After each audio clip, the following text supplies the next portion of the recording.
Assalamualaikum warahmatullahi wabarakatuh. Nepangkeun wastapun cinjok tapiani di dieu sim kuring bade kadongeng anu ngajudul Sireum jeung Japati. Aya sireum rek minum ka sisi walungan. Keur ngalayap ka handap manehna ti soledat pluk ragrag kana cai. Hadena caina rada ngeuyeum palebah di nyama. Tapi kekebaya lamun ngajayna ka sisi mah manehna teu bisaeun. Sireum gegerowan. Tulung ieu kuring rek dikararap tulungan.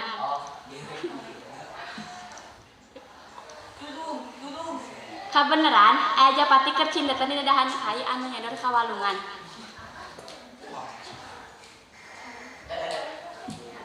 Kadengin aya sireum gegeran minta tulung barang ngareret ka handap patenjeueun aya sireum kekosehan. Japati karunyaeun geleber hiber bari ngegeong daun salambar. Song diasongkeun daun teh hareupeun sireum. Sireum tuluy muntang kana daun dibawa ka darat ku Japati. Sok digolelkeun kana taneuh. Sireum pohara nganuhunkeunana ka Japati anu geus nulungan manehanana dina bahaya. Dina hiji mangsa, Japati teh hindeuten deui dina dahan kai anu nyodor ka walungan teh.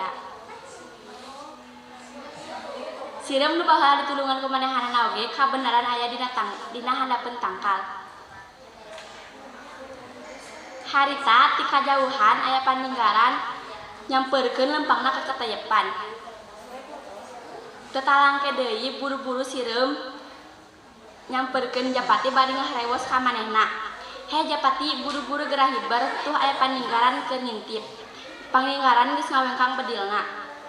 Japati buru-buru geleber hiber.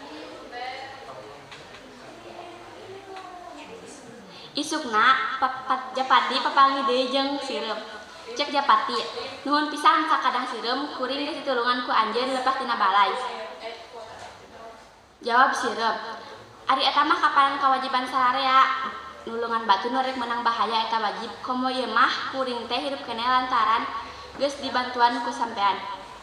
Sakit tah kitu cenah lalakon sireum jeung Japati anu akur jeung silih tulungan. Abdi di dieu gaduh sisindiran kieu.